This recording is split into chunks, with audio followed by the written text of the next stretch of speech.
Saya nak tanya sikit pasal politik sikit lah. Okey. Kan? Maksudnya Ashraf politik juga Ashraf minat politik Ashraf. Saya doa Ashraf jadi ahli politik lah satu masa nanti, insyaAllah. InsyaAllah, amin. InsyaAllah.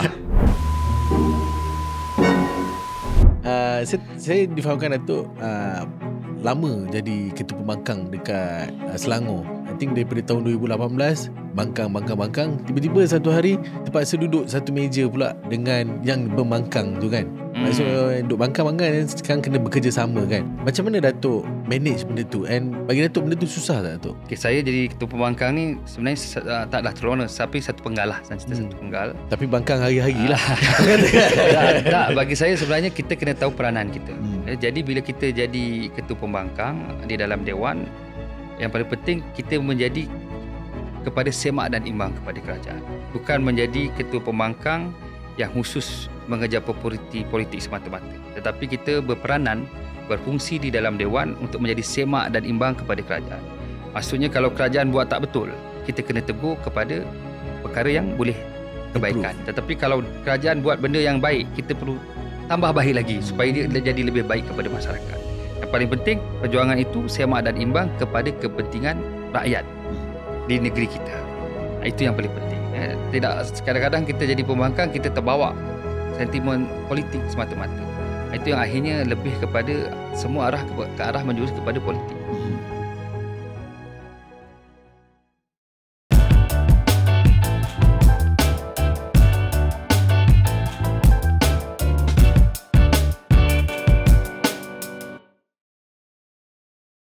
Assalamualaikum warahmatullahi wabarakatuh. Selamat datang ke Apa Cerita Podcast, di mana kita mendengar kisah individu-individu yang berjaya dan menarik untuk dijadikan sebagai inspirasi dan teladan.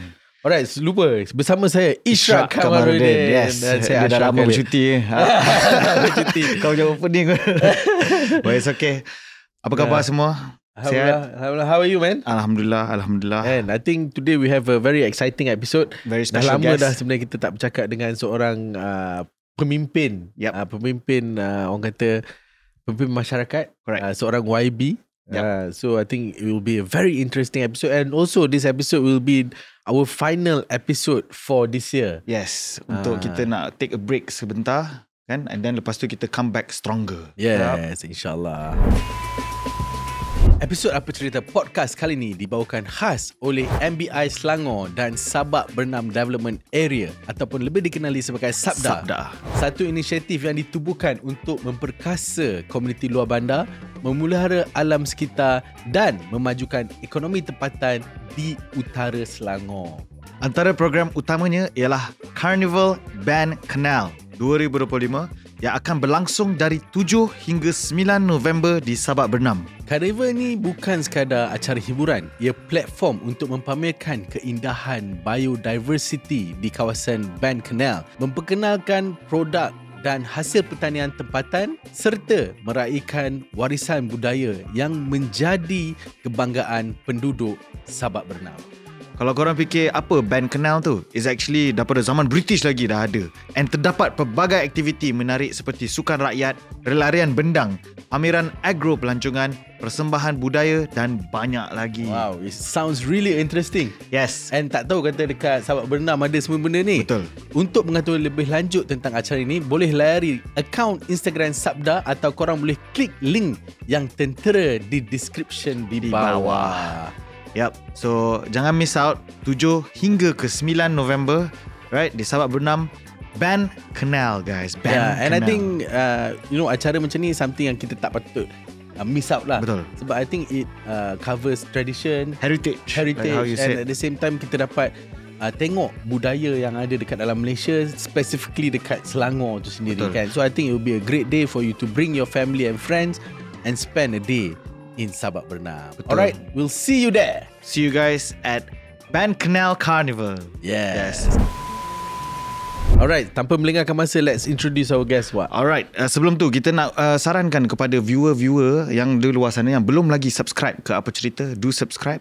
Percuma saja dan boleh kita manfaat lebih ramai orang. Betul. Alright. Dan juga hashtag nak ubah member. Hashtag nak ubah member. Sebab kalau kita jadi baik, kita nak ajak kawan-kawan kita pun jadi baik sekali, insyaAllah. Apa Ashraf cakap. Alright, so tanpa melengahkan masa lagi, bismillahirrahmanirrahim.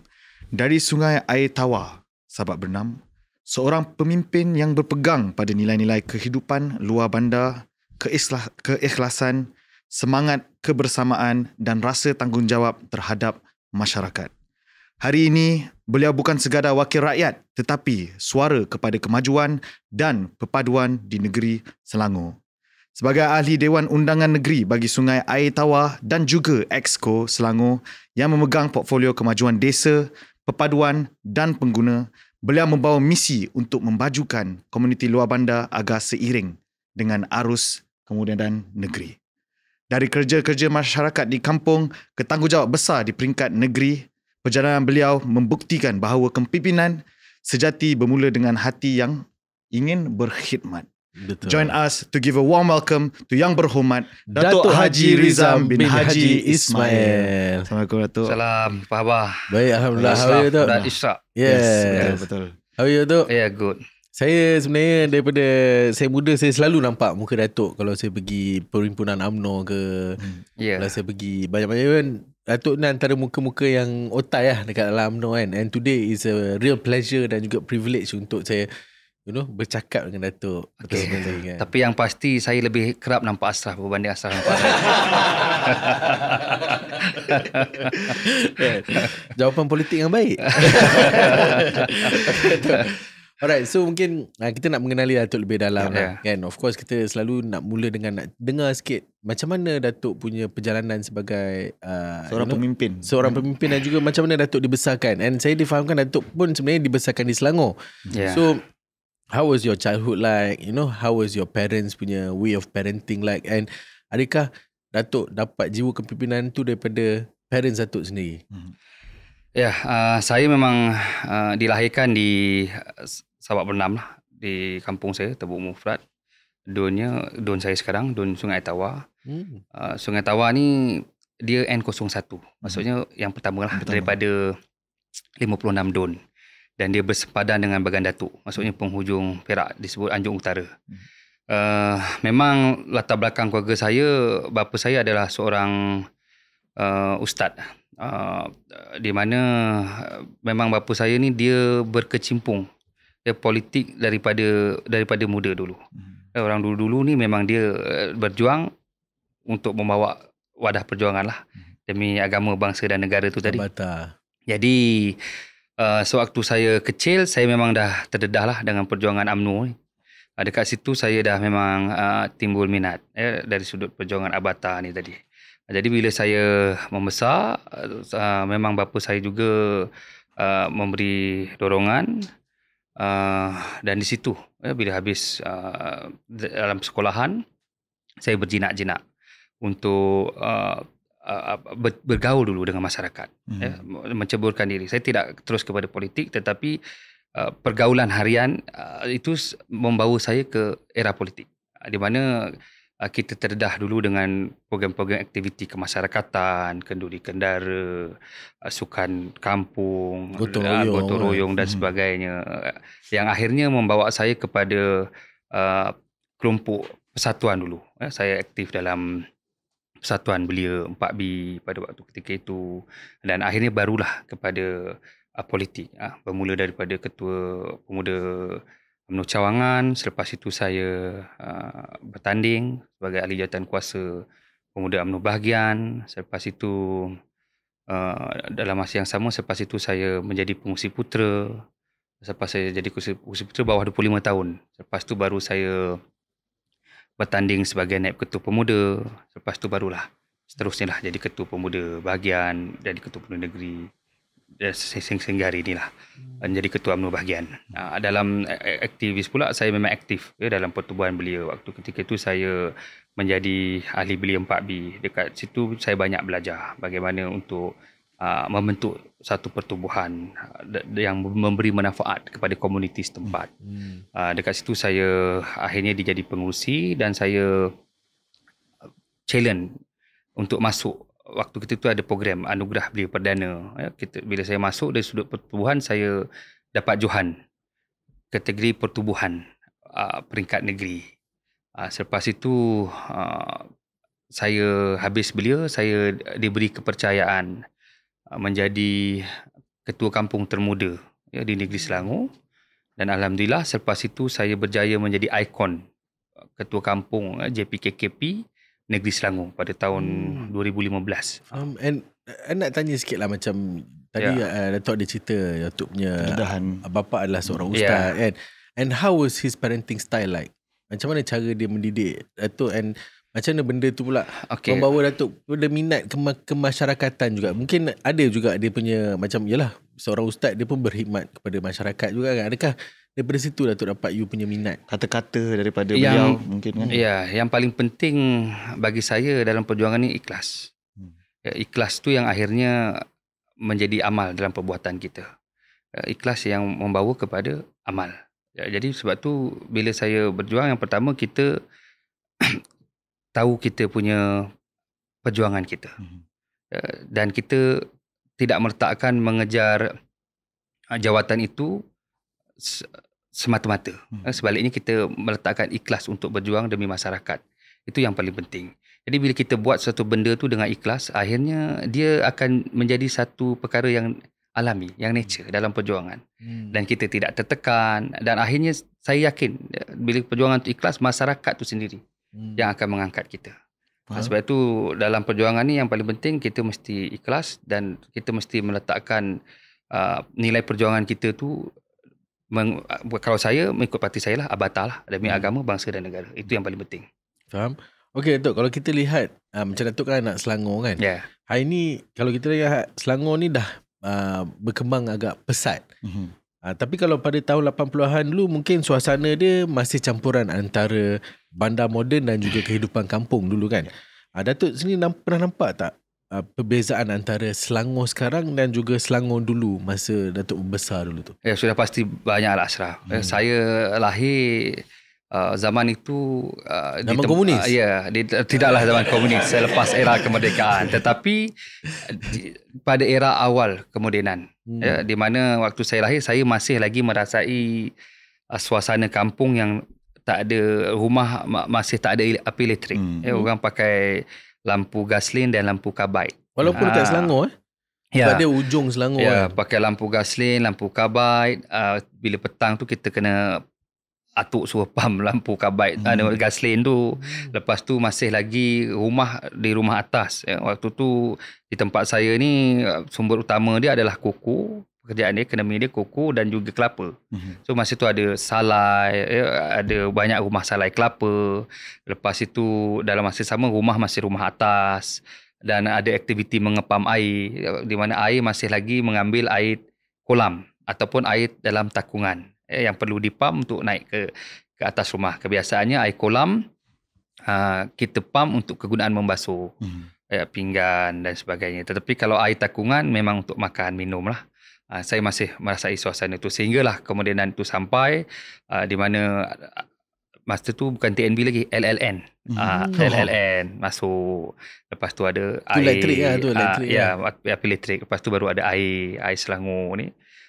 Dan akhirnya barulah nampak kemodenan itu tersusun dari sudut pembangunan di dalam negara kita, jalan, peparitan dan sebagainya. Begitu juga dengan sistem pendidikan sekolah.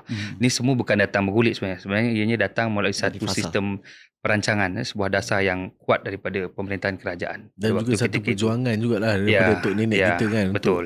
Nak mengubah kita punya kehidupan ni kan. Zaman tu memang perjuangan ni bermula daripada kampung, daripada cawangan-cawangan. Sebab tu waktu ketika itu UMNO cukup kuatlah parti saya. Sebab parti UMNO ni dia berserakca. Dia mengambil daripada suara akar umbi, daripada bawah, daripada mesyuarat cawangan, persidangan cawangan, dibawa kepada bahagian, barulah akhirnya dibawa ke peringkat nasional, dan akhirnya barulah dibawa kepada satu dasar kepada kerajaan. Satu idea yang boleh membuat dasar kepada kerajaan, kepada pemimpin wakil rakyat pada waktu ketika itu, yang majoritinya memang barisan nasional lah. Dalam seluruh proses ni, Datuk membesar dari zaman dulu ke sekarang sampai Datuk menjadi seorang pemimpin, selalunya ibu bapa ini salah satu kita punya mentor yang pertama. Apakah sumbangan yang Datuk boleh share daripada ibu bapa Datuk yang membuat Datuk sebagai siapa Datuk hari ini? Ya, yang saya nampak itulah orang dulu dia perjuangannya ikhlas. Dia tidak mengejar jawatan. Itu yang Datuk macam nampak saya katakan tadi, bapak Datuk. jawatan ni dia macam bayang-bayang. Kalau kamu kejar, dia lari daripada kita. Tapi kalau kita lari meninggalkannya, dia akan kejar kita. Begitu juga dalam satu perkara. Zaman orang dulu, sebab tu dia menuntut kemerdekaan. Dia orang sanggup bagi harta benda. Orang dulu jadi pemimpin, dia wakafkan lagi tanah, buat masjid, buat balai raya. Tak ada apa, hanya kerana semata-mata untuk membangunkan negara dan memperjuangkan nasib rakyat. Sebab tu kita nampak orang dulu perjuangannya, keikhlasan tu diletak yang paling pertama. Bukan untuk mengejar kepentingan dan sebagainya lah. Jadi dekat situ akhirnya saya belajar dan saya nampak memang sistem struktur perjuangan dalam UMNO ni dari sudut ideologinya memang kuatlah dalam diri saya. Ada tak any early mentors yang Datuk ingat dalam kalau saya letakkan arwah bapa saya lah untuk mentor diri saya. Kalau daripada segi selain daripada Datuk punya father, boleh kata ramai lah juga dalam kepimpinan UMNO. Sedikit dari. Ya. Tapi saya suka Datuk punya apa kita panggil yang daripada bayangan tu, keikhlasan bayangan tu. Konsep tu kan. Ya, betul. Kalau bayang kita lari, kalau kita kejar lagi dia lari kan. Betul. Ya. Datuk masih ingat tak kali pertama Datuk terlibat dalam apa-apa aktiviti yang berasaskan komuniti? And mungkin acara kecil atau gotong royong atau program yang buat Datuk rasa okey, sebenarnya aku nak menyumbang kepada masyarakat sekeliling. Okey, sebenarnya yang pertama paling penting waktu ketika itu kita rajin bersosial. Ya, kita tak suka duduk di rumah. Ya, bila ada masa kita memang dekatkan diri kita dengan masyarakat. Bila dekat situ mungkin dalam kelompok masyarakat tu akhirnya dia melihatkan kita boleh ada bakat menjadi pemimpin, akhirnya mereka yang mengesyorkan. Dalam pergaulan tu dia syorkan kita jadi ketua boleh dalam kumpulan. Dia kan. Dia aktif, kita lantik dia macam tu lah. Ya. Dan selepas tu kita membina rangkaian persahabatan yang kukuh dengan masyarakat lah. Jadi dekat situlah saya nampak melalui program-program seperti ini akhirnya dia secara automatik mengangkat saya sebagai pemimpin di kawasan. Ya, ada tak pernah tak itu teringat any moment yang tu rasa macam okay, this is the time yang aku rasa macam aku nak betul-betul fokus dalam bidang ni. Ya, itu selepas alam persekolahan lah, di mana saya nampak saya perlu serius. Pertama dalam perjuangan UMNO tu tadi, dalam masa sama juga dengan NGO. Yang itu saya nampak dan saya ambil langkah. Momen dia ataupun apa titik dia yang buat? Titik dia macam apabila kita hadir ke mesyuarat cawangan, ada rakan-rakan mengesyorkan kita. Mengesyorkan kita, mencadangkan kita untuk jadi ketua pemuda cawangan. Bukanlah itu daripada kehendak Datuk sendiri. Okey, cita-cita tu memang kita ada niat untuk menjadi pemimpin. Tetapi niat untuk jadi pemimpin tanpa sokongan dan dorongan daripada masyarakat, daripada ahli juga tak jadi. So bila ada sokongan dan dorongan daripada rakan-rakan ahli, itu sebenarnya menjadi satu cabaran besar kepada kita untuk membuktikan yang kita mampu memikul amanah. Jadi pemimpin ni yang penting amanah. Kita perlu buktikan kita mampu memikul amanah daripada orang yang memberi kepercayaan kepada kita. Itu nilai seorang pemimpin. So, kalau kita jadi pemimpin tapi kita tak mampu memikul amanah, itu tak menjadikan kita bernilai kepada orang yang memilih kita lah. Dekat situ cabaran saya. Sebab itu pertama saya mesti organisasi pertubuhan saya, pemuda saya diangkat menjadi satu pertubuhan yang disukai masyarakat setempat. Ada nilai membantu masyarakat belia, membantu masyarakat kampung. Dekat situ yang akhirnya mereka nampak itulah guna persatuan dan pertubuhan. Menjadi wadah kepada harapan dan perjuangan masyarakat di komuniti kita lah. Rasanya Datuk menjadi pemimpin itu adalah salah satu cita-cita, tetapi bukan cita-cita yang pertama lah. Dia keikhlasan, giving back kepada komuniti dan menjadi pemimpin ni mesti bukan satu cita-cita saja, tapi sebenarnya satu tugasan, harapan yang perlu dipikul dengan ikhlas dan bertanggungjawab. Ya, sebab Datuk technically you ambil harapan-harapan orang ni untuk bawakan suara dia orang ke tempat yang lebih tinggi dan untuk merubah nasib masyarakat kita sendiri. Dan pemimpin ni satu kepercayaan orang. Dah diberi kepercayaan, cabarannya pula untuk mempertahankan. Betul. Kalau kita berjalan di jalan yang benar, bagi saya insya-Allah kita akan diberi kepercayaan. Sehinggalah kalau dah ditolak masyarakat, maksudnya kita dah tak perlulah lagi pemimpin, tapi selagi kita diberi kepercayaan, selagi itulah kita perlu membuktikan yang kita mampu untuk memikul amanah yang diberikan tu. Okay Tok, kadang-kadang banyak je orang yang start nak buat politik, nak masuk apa semua kan. Diorang suka bantu komuniti tapi selalu yang tak lama. Selalu lepas after while diorang jadi tak aktif kan. Tapi apa yang membuatkan Datuk, walaupun you do all this community service ataupun community work, yang membuatkan Datuk rasa macam okay, I want to stay on this, aku nak kekal untuk buat benda ni? Ya, sebab masuk tu tadi dia tak kena niatnya tadi, nawaitu. Kalau nawaitunya tadi tak meletakkan ikhlas di depan tu yang kadang-kadang tak tahan. Kita masuk kerana kejar jawatan, kita masuk kerana kejar glamour, kadang-kadang kita masuk kerana satu harapan yang terlalu besar, yang sebenarnya tidak begitu. Sebenarnya dalam perjuangan ni penderitaan tu yang banyak. Penderitaan tu yang banyak. Penderitaan yang memerlukan keikhlasan. Dalam perjuangan ni kadang-kadang kita buat baik pun belum tentu orang terima kasih, apatah lagi kita buat tak betul. Jadi kat situ sebenarnya yang akhirnya kalau kita lepas, akhirnya dia menjadikan kita satu pemimpin yang kuat. Yang kuat, dan akhirnya kita boleh serap segala tekanan, survival. Jadi bagi saya tekanan ni, kalau kita menjadi pemimpin, kita boleh serap. Dia jadi antibody pada diri kita, Ashraf. Kita akan jadi antibody, kita akan lebih sihat. Tapi kalau kita tak dapat serap, itu yang dia boleh jadi penyakit lah kepada diri kita.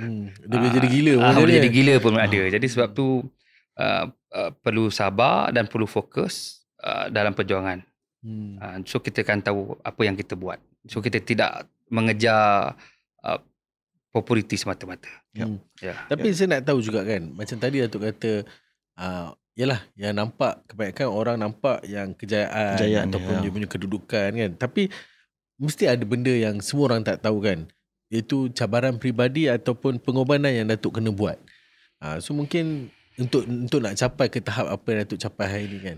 Okey, memang banyak pengorbanan jadi pemimpin ni. Kita perlu buktikan dulu kepimpinan kita dalam keluarga dulu. Sebelum kita nak jadi pemimpin dengan masyarakat, kita kena handle keluarga kita. Dan keluarga, lebih-lebih lagi kalau kita dah berumah tangga, isteri. Belum tentu dia lahir daripada latar belakang politik, Ashraf. Dan dia kadang-kadang tak faham. Politik ni dia perlukan kesabaran lah. Kadang-kadang pergi hanya atas tiket perjuangan. Dia bukan ada gaji. Politik ni bukan kerja kita dapat gaji. Awal-awal kan. Dia pergi hanya atas tiket perjuangan. Dan kadang-kadang kita balik memang tak ada apa. Kadang-kadang kita jadi pemimpin, malahan ada satu ketika kita diuji. Sama ada nak membantu keluarga ataupun orang ramai yang sedang susah. Kadang-kadang kita, waktu kita berpolitik ni, kita macam mana? Siapa yang kita nak beri keutamaan? Kadang-kadang dua-dua perlu diberi keutamaan. So kat situlah yang mengajar kita menjadi pemimpin yang boleh memberi keutamaan bukan saja kepada keluarga, tapi dalam masa sama boleh membantu masyarakat. Itu cabaran kita yang paling berat lah. Sebab tu kadang-kadang kalau terlebih kepada politik sehingga lupa keluarga pun tak jadi.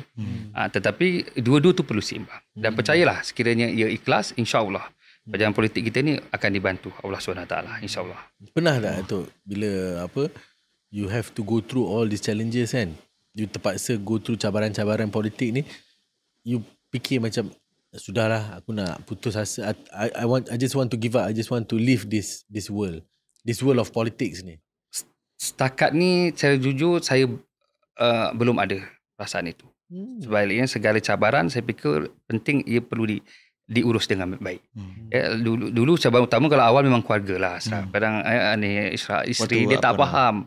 Balik 2-3 pagi berjuang, asyik balik malam, utamakan orang lain, dia rasa isteri ni. Tapi saya kata, yalah, politik ni dia perlukan kesabaran.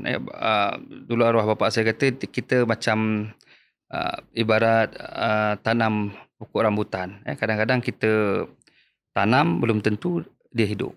Kadang-kadang dah hidup, kita siram, belum tentu dia berbuah.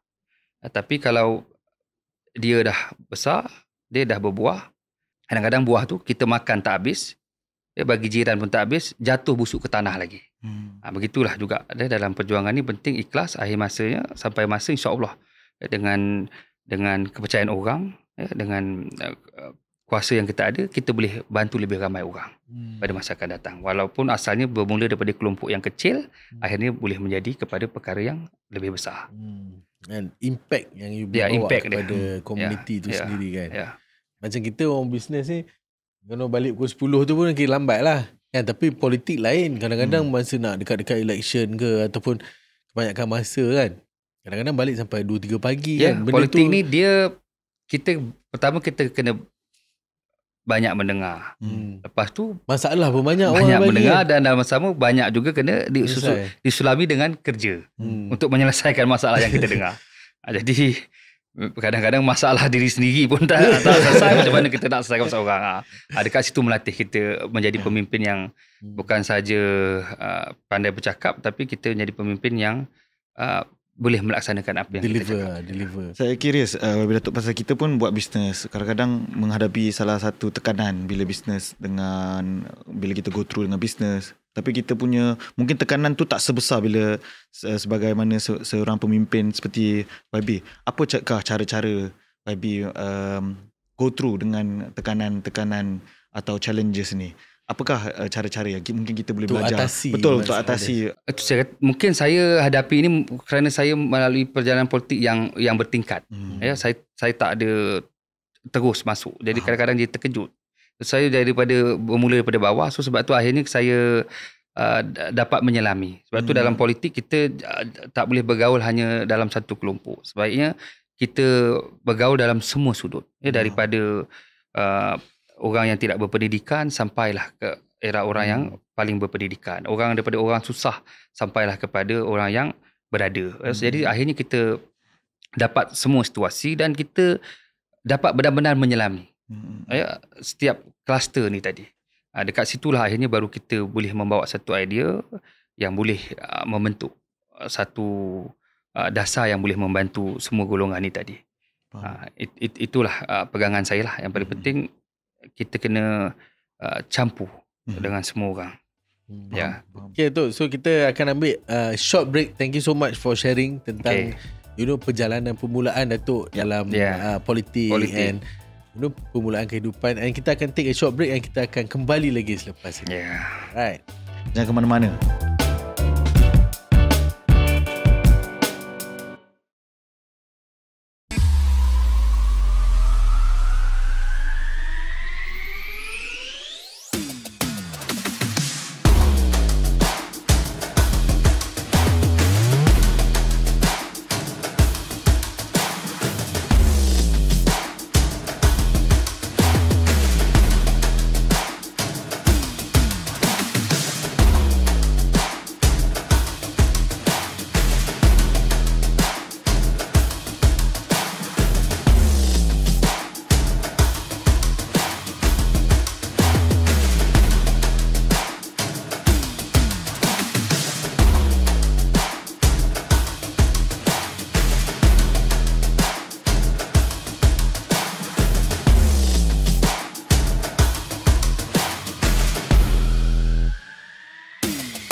Alright, welcome back to Apa Cerita. Welcome bersama back, kita welcome back. Haji Datuk Rizam. Yes.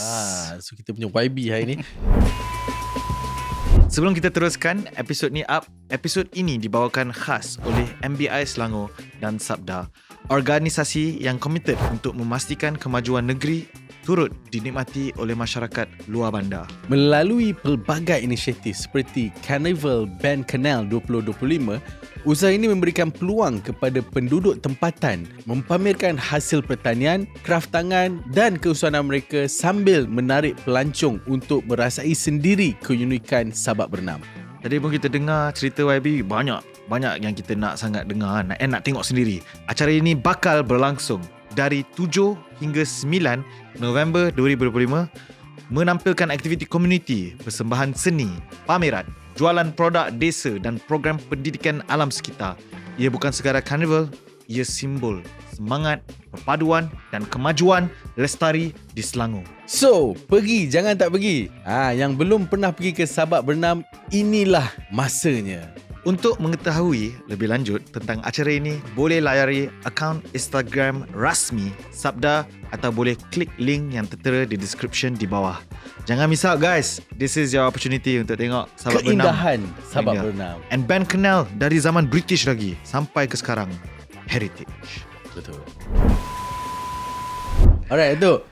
Kita dah cerita sikit sebanyak tentang you punya, apa orang kata, permulaan, macam mana masuk politik. And I think apa benda yang kita belajar daripada Datuk, I think the first 2 segment yang I rasa is more about keikhlasan. Bila kita nak jadi pemimpin tu, kita kena ada keikhlasan kita dan kita kena bawa ideologi kita sendiri.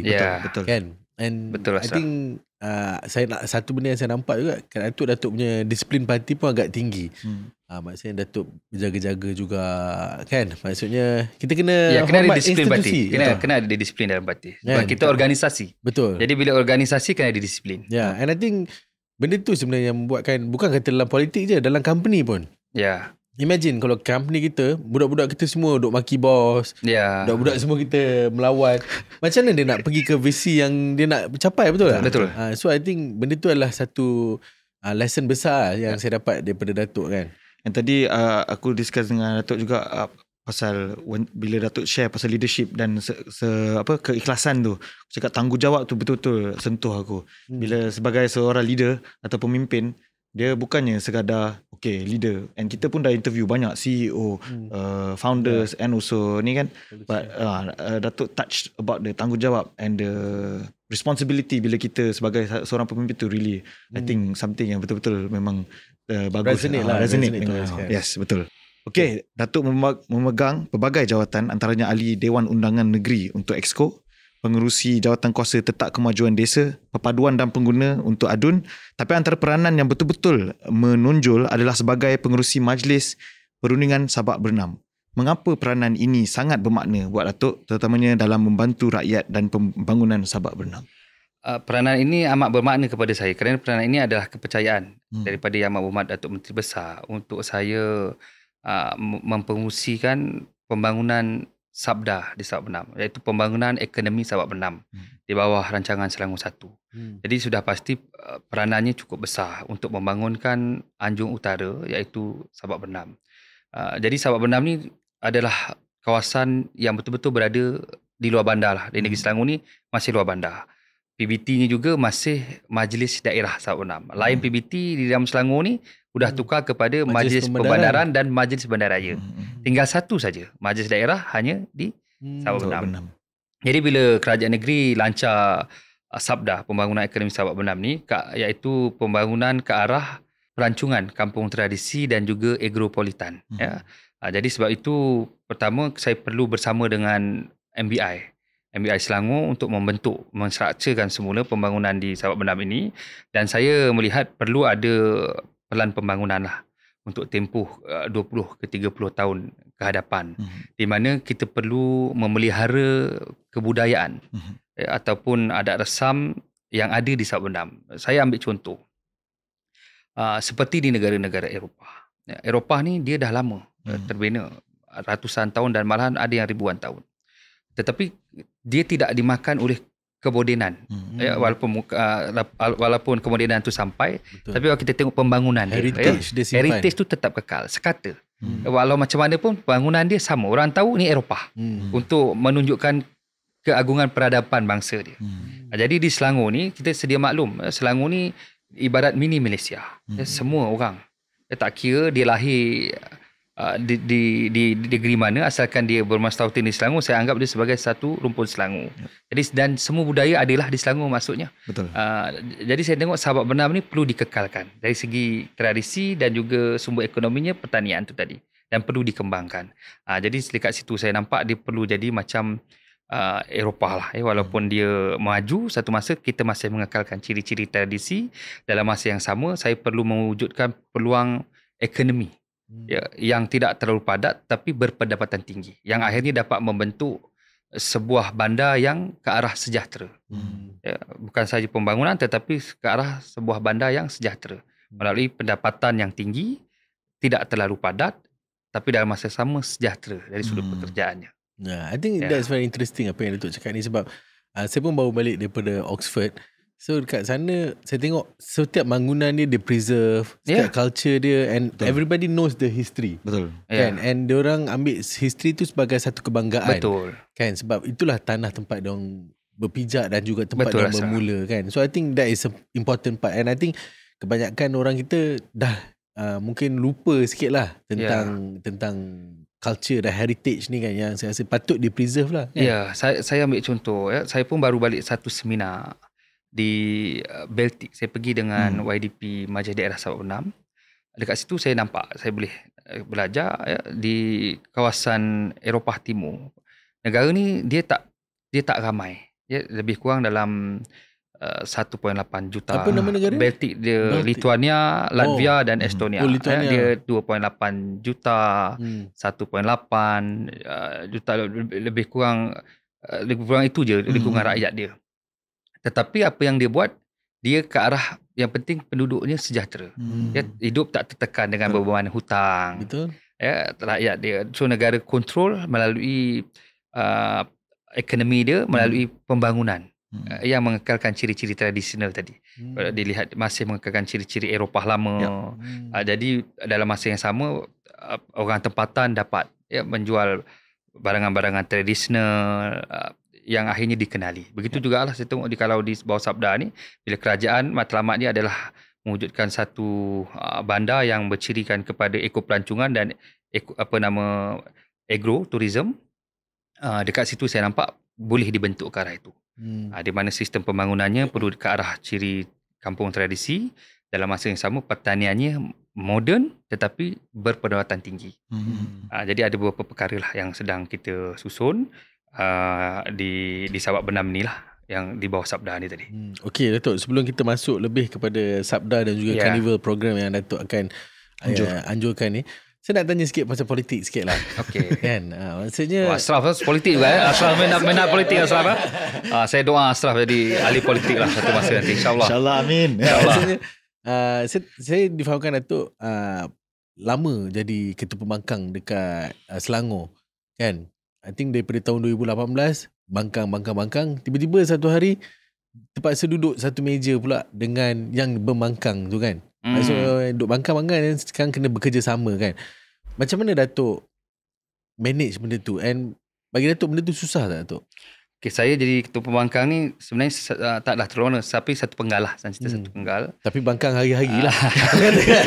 Tak, bagi saya sebenarnya kita kena tahu peranan kita. Jadi bila kita jadi ketua pembangkang di dalam Dewan, yang paling penting kita menjadi kepada semak dan imbang kepada kerajaan. Jadi kita bukan menjadi ketua pembangkang yang khusus mengejar populariti politik semata-mata. Tetapi kita berfungsi di dalam Dewan untuk menjadi semak dan imbang kepada kerajaan. Maksudnya kalau kerajaan buat tak betul, kita kena tegur kepada perkara yang boleh kebaikan. Tetapi kalau kerajaan buat benda yang baik, kita perlu tambah baik lagi supaya dia jadi lebih baik kepada masyarakat. Yang paling penting, perjuangan itu semak dan imbang kepada kepentingan rakyat di negeri kita. Itu yang paling penting. Tidak kadang-kadang kita jadi pembangkang, kita terbawa sentimen politik semata-mata. Itu yang akhirnya lebih kepada semua arah ke arah menjurus kepada politik. Tapi bagi saya dulu, pegangan saya perlu jadi ketua pembangkang yang menjadi semak dan imbang kepada kerajaan yang akan memberi manfaat kepada rakyat. Itu yang paling penting. Ya, tapi macam Datuk sekarang dekat dalam ESCO kan. Ya. Datuk seorang je wakil daripada BN, betul tak? Wakil daripada UMNO. Tidak. Wakil daripada Barisan Nasional di Negeri Selangor ada 2 orang. Dua Saya dan Datuk Wira Johan daripada Datuk Wira Johan, betul. Dusun Tua. Dusun Tua. So 2 orang lawan dengan, bukanlah kata lawan, maksudnya bekerjasama dengan Ya. yang tak biasa kerjasama kan. Macam mana dinamik dia tu? Macam mana Datuk make sure Datuk punya idea ataupun apa yang Datuk nak laksanakan tu boleh diterima oleh semua? Ya, bagi saya yang penting di mana bumi dipijak, di situlah langit dijunjung. So kita kena membiasakan diri kita lah dengan satu sistem pemerintahan yang baru di bawah Yang Amat Berhormat Datuk Seri Menteri Besar, iaitu Parti PKR lah di Negeri Selangor. So sebenarnya tak jadi masalah asalkan kita faham sistem itu dan kita tahu apa juga langkah yang kita buat ni tidak lain dan tidak bukan adalah untuk kebaikan rakyat lah. Sebab tu kalau kita berbicara, biarlah kita berbicara kepada sesuatu perkara yang boleh membawa keuntungan kepada rakyat, membina dasar yang baik kepada masyarakat. Sebab itu pentingnya Dewan ni adalah tempat untuk berbahas, membuat dasar. I think itu pentingnya ada disiplin tu kan. Itu yang pentingnya. Kena ada that professionalism. Ada disiplin dan tahu profesional. Kalau dulu dalam pembangkang kita jadi semak dan imbang kepada kerajaan. Hari ini kita dalam kerajaan, kita buktikan kita sebagai pemimpin yang mampu untuk menggalas tugasan sebaik mungkin sebagai pemimpin kepada masyarakat dan rakyat ni tadi. Mantap, jawapannya mantap. Jalankan tanggungjawab dan demi rakyat kan. Datuk. Okey Datuk, sekarang kita nak masuk balik kepada Sabda. Baik. I think daripada tahun 2022 Sabda mula menganjurkan program Carnival Band Canal. Ya. Kan, boleh Datuk kongsikan dengan penonton kami apa objektif dan juga tujuan penganjuran dan bagaimana tercetusnya idea untuk mengadakan program ni? Okey, Band Canal ni sebenarnya dia adalah salah satu tarikan yang ada di Sabak Benam. Di mana dia adalah terusan yang dibina pada era British lagi. Is it a real canal? Ya, canal. Dia Band Canal ni adalah terusan air. Yang dibina di zaman British sepanjang 40 km. Wow. Bermula daripada Kampung Seri Tiram, Tanjung Karang, membawalah sehingga ke Kampung Parit 4 Timur. Dekat sini kita tengok orang British, orang putih ni macam mana. Dia mentadbir, pertama dia dah bina dulu terusan. Satu pembinaan yang bukan saja berfungsi di era itu, malahan 30 tahun ke hadapan masih berguna kepada masyarakat. Ini adalah takungan air, terusan air yang disalurkan kepada petani di situ. Yang di mana sumber petani di Selangor ni, di kawasan Sabak Benam ni, di kawasan situ adalah sawah padi. Sebab tu Selangor kita adalah negeri kedua terbesar jalapang padi. Pertama Kedah, kedua di negeri Selangor. Tetapi walau bagaimanapun kita adalah negeri yang menghasilkan padi terberat di dalam negara. Kebanyakan 1 hektar padi, negeri-negeri lain dia mencapai sehingga 6 ke 8 tan. Tetapi di Selangor kita 1 hektar boleh mencapai 8 ke 13 tan. Masya-Allah. Effectiveness dia, efisiensi dia. Antaranya adalah kerana dari sudut penyusunan dari aliran air itu dah dibina secara terancang.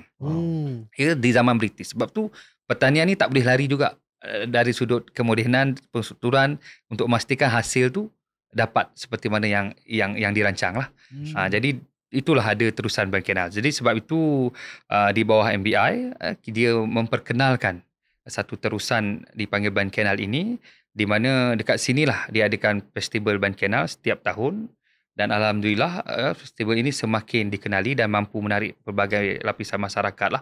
Jadi orang boleh tengok terusan air yang begitu baik yang ada di Sabak Benam, dan pelbagai aktiviti lah yang sedang disusun. Antara aktiviti-aktiviti sebelum-sebelum ni pernah memang... Ya, antara aktiviti yang disusun antaranya adalah sukan air lah, seperti perahu naga, kayak. Memang boleh masuk lah dalam kanal ni? Ya, boleh untuk mengadakan sukan air. Dalam masa yang sama juga ada aktiviti seperti kegiatan agama, event konsert, larian bendang, sukaneka, macam-macam. Sukaneka tradisi. Kita juga ada ekstrim punya flying fox, guni tu lari ada dalam tradisi. guni. Lepas tu kita ada wall climbing. So pelbagai aktiviti lah yang sedang disusun. Jadi rugilah kalau tak datang. Siapa orang yang paling sesuai untuk datang? Kepada semua lapisan masyarakat. Dia tak kira daripada kanak-kanak sehinggalah kepada ibu bapa. Aktiviti yang disusun pun memang macam untuk menarik semua. Menarik semua. Daripada 7 hingga 9 November. Jadi jangan tak datang setiap hari memang ada. Dia ada disusun lah. Daripada sukan neka tadi, larian bendang, sukan tradisi, lepas tu ada sukan air, lepas tu ada pameran kerajaan, dan dekat sebelah Ban Kenal tu pula memang sekarang kita dalam usaha untuk menggazetkan dia di bawah UNESCO sebagai tempat biosphere.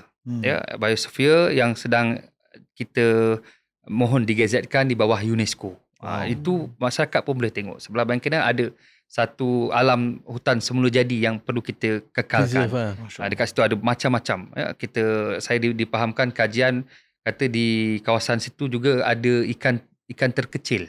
Ikan terkecil lagi kecil di dunia. Halus, lebih kecil daripada ikan bilis. Jadi sebenarnya ada banyak hidupan flora dan fauna yang ada di situ yang perlu kita pelihara dan kita jaga. Ini kat dalam Selangor. Kita pun dalam Selangor. Tapi di ujung Selangor sikit. Selangor besar bro. Lepas tu dia perlu dikekalkan dari sudut biosphere dia dan juga biodiversity dia yang ada di situ. Yang itu perlu kita kekalkan. ESG ESG. Kita kena pergi tengok ni. Betul lah. I think sounds very interesting kan. Betul. Atuk, pada edisi Carnival Ban Kenal yang 2024, pengunjung yang hadir mencecah lebih daripada 19,000 orang dan berjaya merangkul anugerah acara pelancongan terbaik di Majlis Anugerah Industri Pelancongan 2025. Bila Datuk imbas balik, apa hasil atau momen yang Datuk paling banggakan daripada penganjuran tersebut? Ya, syukur. Alhamdulillah, pertama kita dapat buat program ni dengan cara perancangan yang tersusun. Ramai tu 19,000 datang sebab benar. Yang penting dia perancangannya tersusun. Dalam masa yang sama yang menggembirakan saya, ia dapat menarik pelancong daripada luar, golongan daripada luar yang mana mereka datang dan akhirnya mereka mengenali apa yang ada di Sabak Benam. Maksudnya dia bukan saja berjaya untuk menarik orang tempatan, tetapi malahan orang luar datang dan akhirnya mereka mengenali dan mengetahui keindahan yang ada di Sabak Benam. Itu yang membuatkan saya banggalah dengan kejayaan program Festival Ban Kenal ini. And I think lagi manis sebab itu memang tempat lahir Datuk kan? Ya. Dan sini sebenarnya suasananya suasana kampung, asraf, nature. Sekarang orang banyak ada di bandar.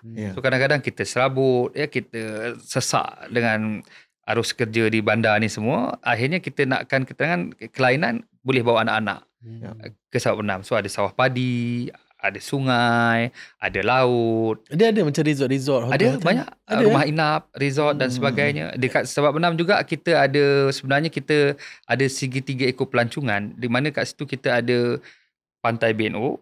Selepas tu kita ada Kelong Paradise.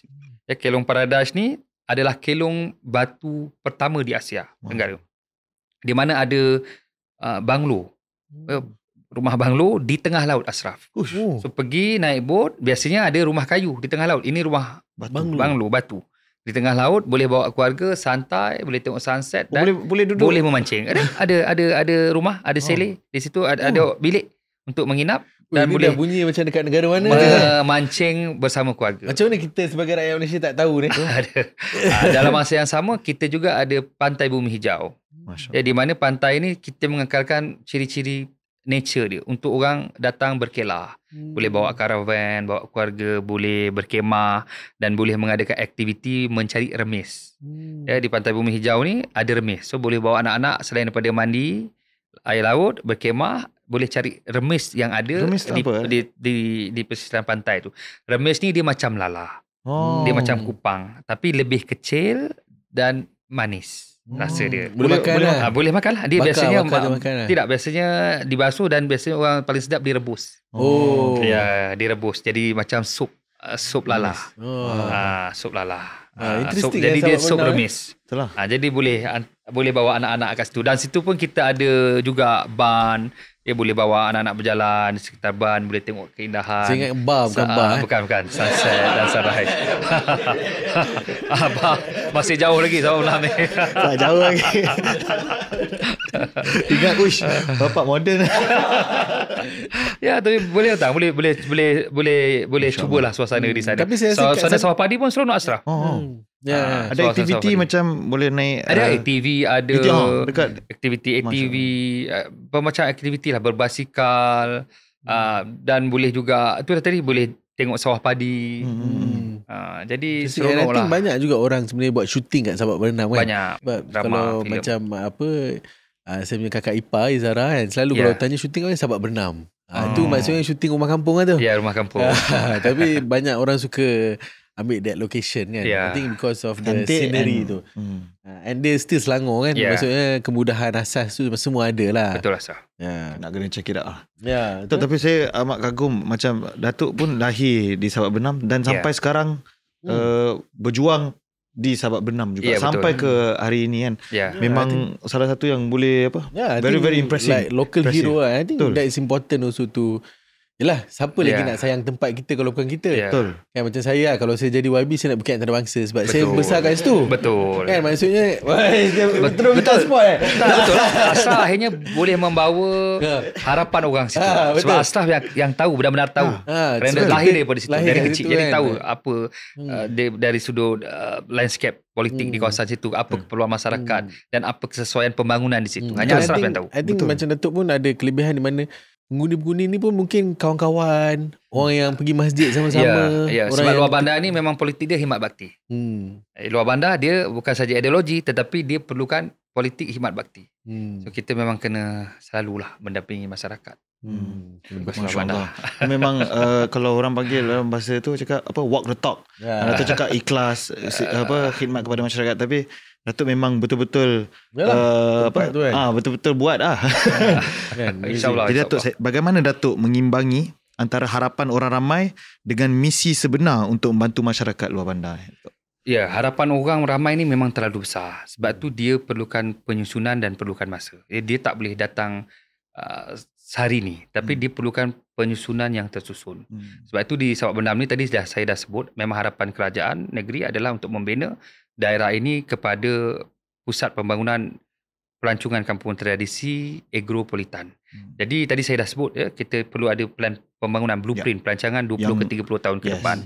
Jadi saya nampak yang paling penting kalau dari sudut pertanian, yang pertama kita perlu mewujudkan sistem asas pertanian ni, penternakan ni apa? Adalah yang paling penting berjaya memperjuangkan dari sudut pasaran.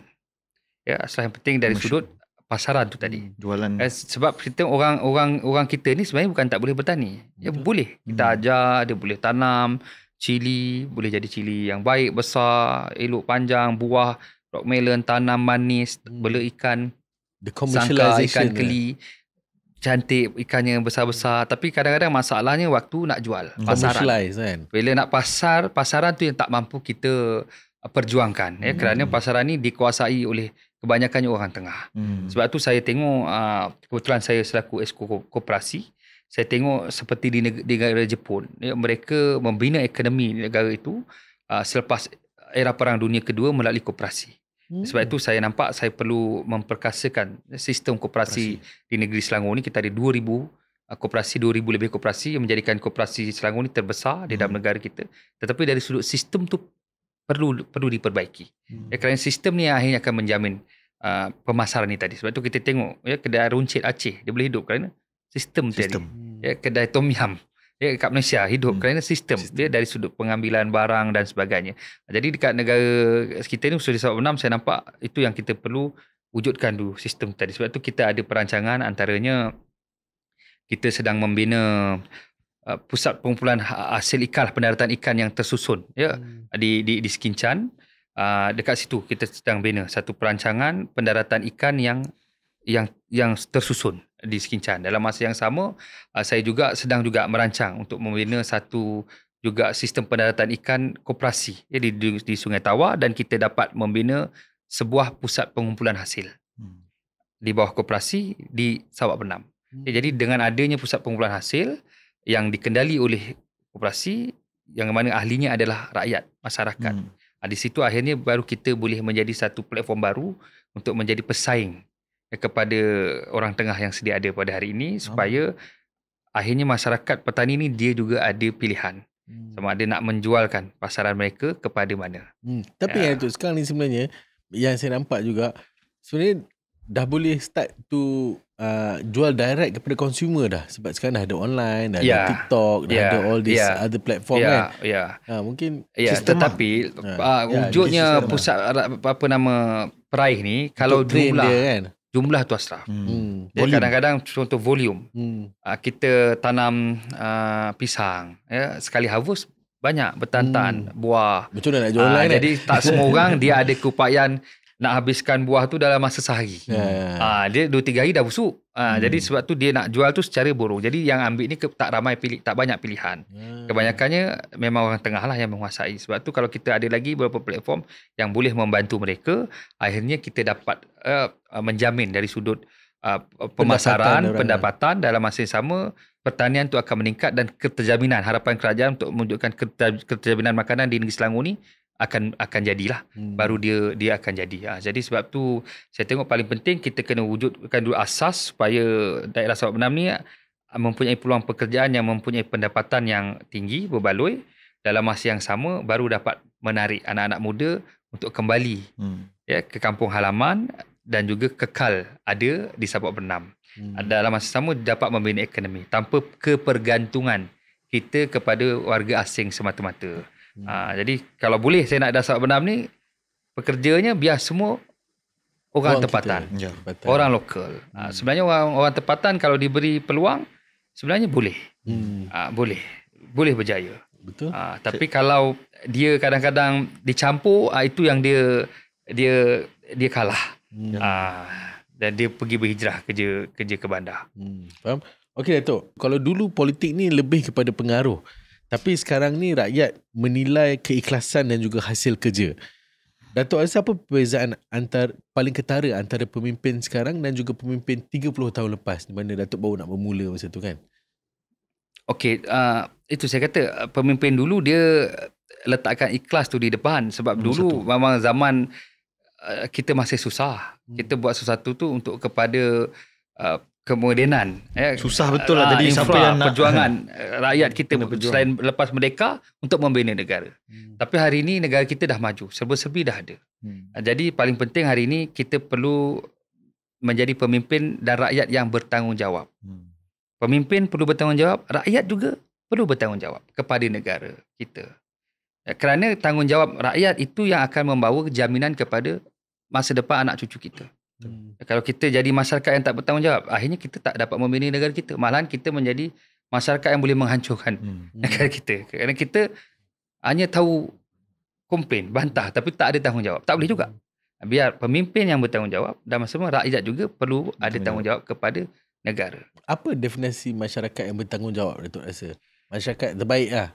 Bagi saya, pertama kita perlu jadi masyarakat yang mempunyai disiplin jugalah, adab yang tinggi, menghormati. Kita tengok di negara Jepun, dia utamakan masyarakat. Kadang-kadang berpendidikan belum tentu beradab. Biar di masyarakat yang berpendidikan dan masa sama beradab, dan masa sama sayangkan negara untuk bina negara. So jadi sesuatu masalah, satu perkara, kita cuba cari jalan penyelesaian. Bukan menjadi masyarakat yang hanya tahu komplain tetapi tak boleh jadi semak dan imbang tadi kepada negara. Jadi biarlah kita jadi masyarakat yang membina negara. Banyak negara semua dulu bermula daripada susah.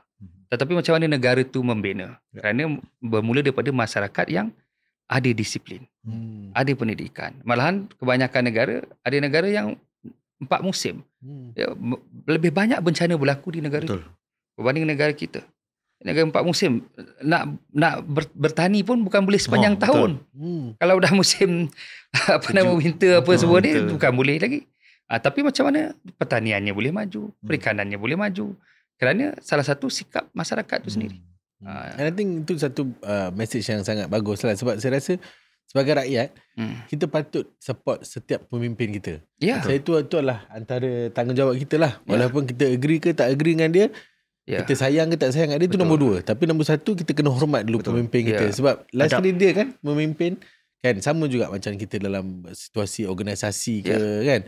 Bila kita diletak sebagai pemimpin, kita sebagai rakyat ataupun sebagai pengikut kena hormat lah. Betul. Kalau tak nak sayang tak apa, tapi hormat. Kita perlu menghormati sistem demokrasi yang ada dalam negara kita. Sistem negara kita demokrasi, berperlembagaan. Kita ada election, pilihan raya.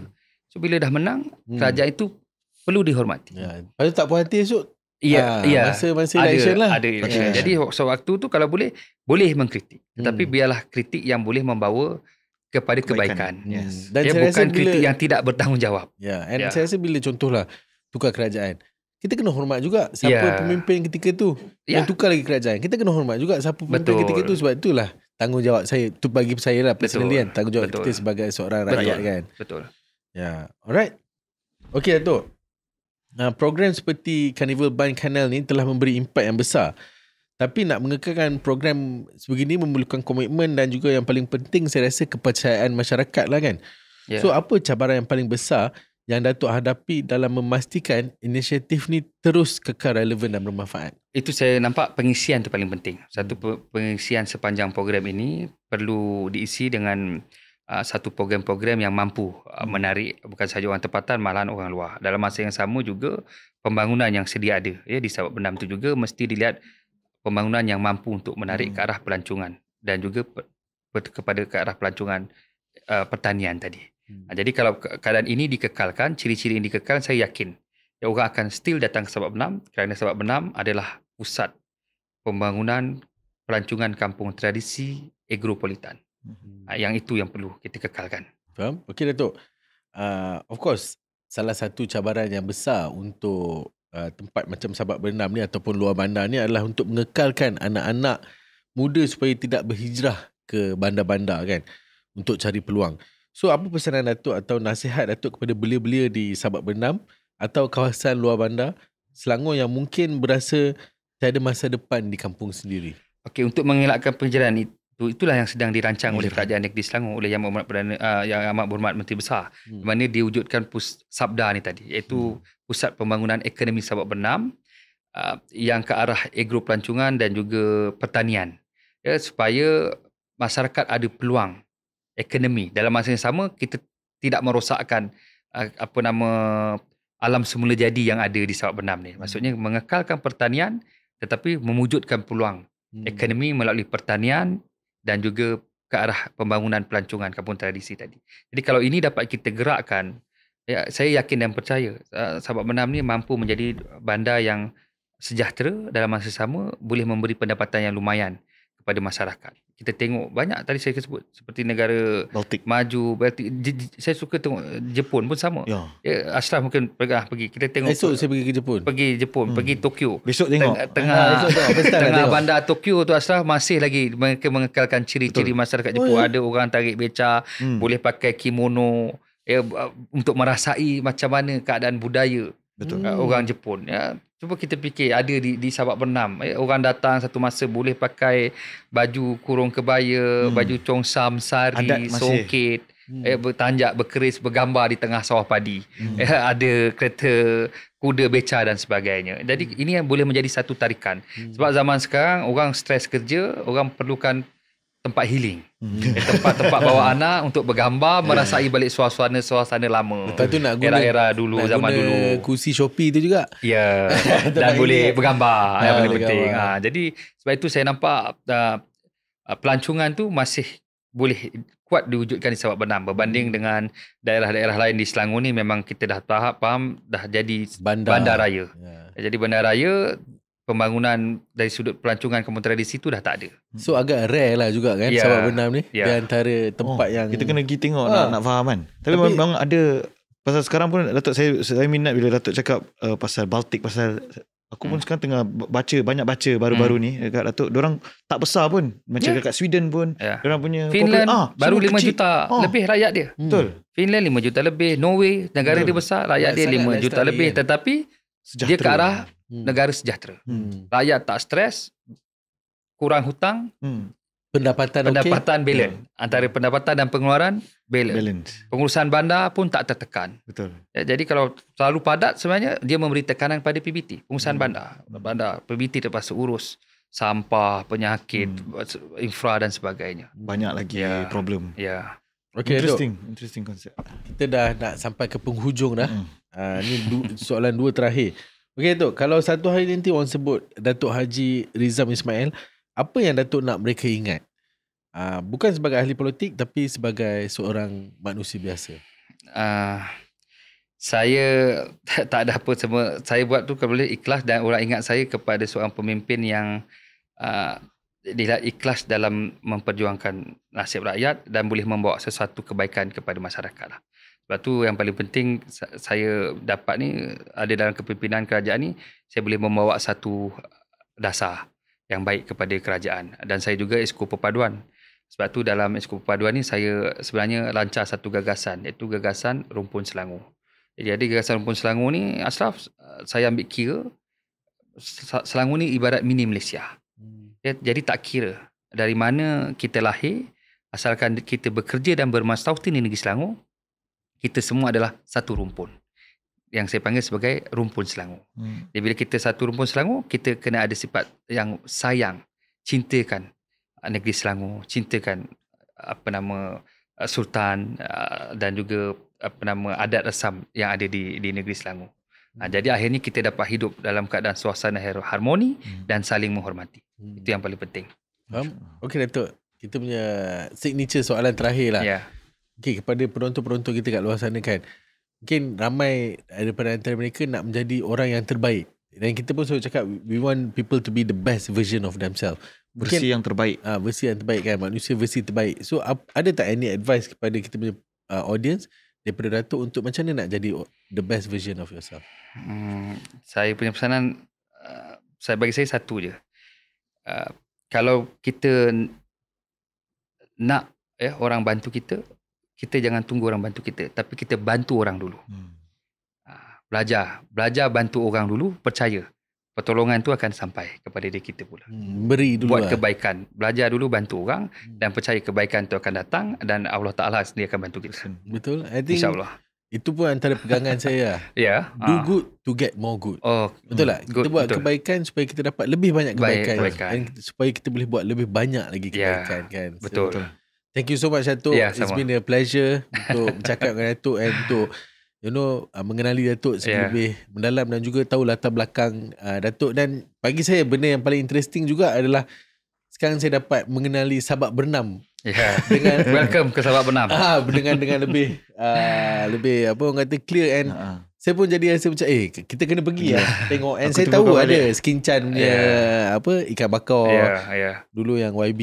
Ada restoran Rimba, makanan exotic di Sabak Bernam. Kan saya biasalah dengar and tengok orang ambil gambar kat sana kan. But I think now baru kita faham actually dia ada story behind it. Dia ada tradition yang dia nak preserve. And I rasa benda tu something yang kita sebagai rakyat Malaysia patut pergi tengok and juga rasai this whole place juga kan. So thank you so much Datuk. Terima kasih juga Ashraf dan Ishraq bersama orang-orang hebat juga ni. InsyaAllah. Ini kata orang masa depan negara. InsyaAllah. Okay, gitu. Thank you so much. Terima kasih lagi sekali Datuk. Saya amatlah inspired dengan Datuk punya cerita juga, especially dengan keikhlasan. Dan saya pun kebetulan baru baca buku ni Think and Grow Rich kan. Dia pun cakap kita akan dapat apa yang kita kasih. Jadi memang betul lah apa yang Datuk cakap ni juga. Alright, so kepada semua jangan lupa untuk hadir ke Carnival Band Canal untuk merasai keunikan Sabak Bernam dan juga be part of this historic day. Yes, 7 hingga ke 9 November. See you guys after kita orangnya break. We will be there too, insyaAllah. And we see you guys after our break. Take care. Assalamualaikum warahmatullahi wabarakatuh. Sampai jumpa lagi. Sampai jumpa.